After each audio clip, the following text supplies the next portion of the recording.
Hey guys, it's Alicia with WTI. Can you ever have enough storage? Well, if you're like me and feel like you can always use some more, then I want to show you this Western Digital portable hard drive. This is called My Passport and it is a 1 TB hard drive, and this is a very convenient portable way to have additional storage right at your fingertips whenever you need it. It's nice and small, lightweight, compact. You can throw this in your bag and you won't even know it's there, but you've got what you need. So it comes with the USB cord. You just pop this into the port here and attach it via USB to your computer. And once you plug it in, you will see the pop-up to install the Western Digital software. And with the software, you're able to access additional features such as the password protection. You can also set a message for if it is lost, where to return it to.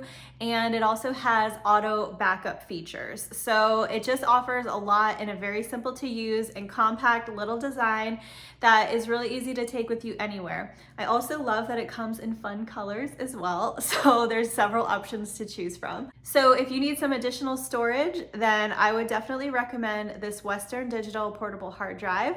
And that is my point of view.